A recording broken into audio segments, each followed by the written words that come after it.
নমস্কার বন্ধুরা, কেমন আছেন সবাই? অন্তহীন জার্নি চ্যানেলে আপনাদের স্বাগত জানাই। আবার নতুন করে আমি ফিরে আসলাম আপনাদের মাঝে। মাঝখানে 2 বছর কেটে গেছে। কোনো আমি ভিডিও পোস্ট করিনি, ফটো পোস্ট করিনি। তার মাঝে আমাদের জীবনে অনেক ভালো খারাপ সময়ের মধ্য দিয়ে আমরা কেটেছে আমাদের। কিছু ব্যস্ততা ও কিছু প্রবলেমের জন্য আমি ভিডিও আপলোড করতে পারিনি, কিন্তু এখন থেকে আবার আমি কিছু কিছু ভিডিও, ফটো সব কিছু দেওয়ার চেষ্টা করব এবং আমার ডেইলি লাইফে যা কিছু আছে আপনাদের সঙ্গে শেয়ার করার চেষ্টা করব। ফটোগুলো দেখে নিশ্চয়ই বুঝতেই পারছেন কেন আমি এতটা ব্যস্ত ছিলাম বা কত সমস্যা ছিল, কারণ তখন ওই আর আমি একদম একা। সেই সময় আমাদের মাঝে ছোট্ট একজন সদস্য এসে হাজির হয়, সে হচ্ছে আমার মেয়ে। তো প্রেগনেন্সির কারণে আমি একটু বিজি হয়ে পড়েছিলাম নিজেদের মধ্যে, আর নিজেকে সময় দেওয়াটা ওই সময় মনে হচ্ছিলো খুব দরকার। তো ভেবেছিলাম যে ও একটু বড় হয়ে যাক, নেক্সট আবার আমি শুরু করব।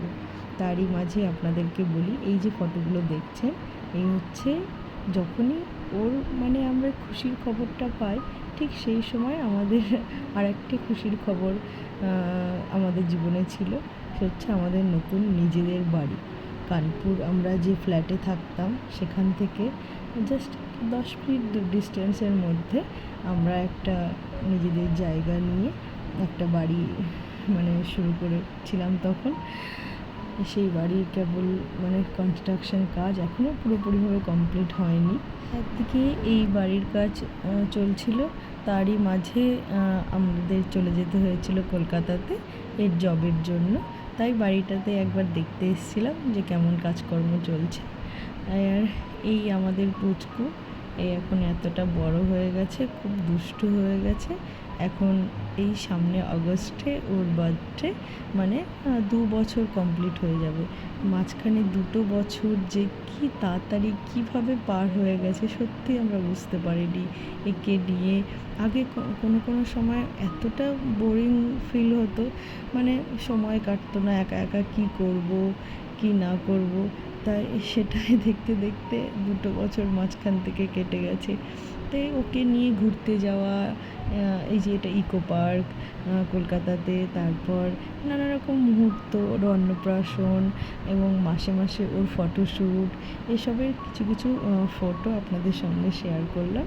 সবটা 2 বছরের ভিডিও একবারে দেওয়া সম্ভব নয়। তারপর আমরা আবার কানপুর ফিরছিলাম, নেক্সট ওর ফার্স্ট ট্রেন জার্নি ছিল। দেন এই ফটোগুলো হচ্ছে ওর মামা ভাতের ফটো, অন্নপ্রাশনের পরে যে মামা ভাত হয় সেই মামা ভাতের ফটো। তারপরে ওর অন্নপ্রাশনের কিছু ফটো আপনাদের সঙ্গে শেয়ার করছি। এগুলো ওর অন্নপ্রাশনের ফটো। একদম 5 মাস, জাস্ট ও 5 মাসে পড়েছে সেই সময় অন্নপ্রাশন হয়েছিল। সেই একটা দিন খুব ভালো ছিল ডিসেম্বরে। তো ওই দিনটা ওর ঠাকুরদাদা ঠিক করেছিল যে ওই দিনে ওর অন্নপ্রাশন হবে। তো সেই জন্য খুবই ছোট ছিল, ও বসতেও ঠিকঠাক শেখেনি, সেই সময় অন্নপ্রাশন হয়ে গেছে। দেন এই ফটোটা ওর প্রথম ওর বাড়িতে, আমার শ্বশুর বাড়িতেও প্রথম এসেছিলো সেই সময়ে। তারপর এটা তো আমাদের ভাইফোঁটা। আর এই ভাইফোঁটার আগে কিছু আমাদের জীবনে অনেক একটা খারাপ সময় গেছে। সেটা হলো আমার ভাইয়ের একটা বিশাল অ্যাক্সিডেন্ট হয়েছিল। তো ও এখন অনেক ভালো, ঠাকুরের আশীর্বাদে ও অনেক সুস্থ এখন আছে। আপনারা ওকে আশীর্বাদ করবেন, ও যেন খুব ভালো থাকে। তো সেই খারাপ সময়টা আপনাদের সঙ্গে আর আলোচনা করলাম না। তা যাই হোক, এই হচ্ছে এখন আমাদের বাড়ি। এই পিঙ্ক কালারের বাড়িটা আমাদের।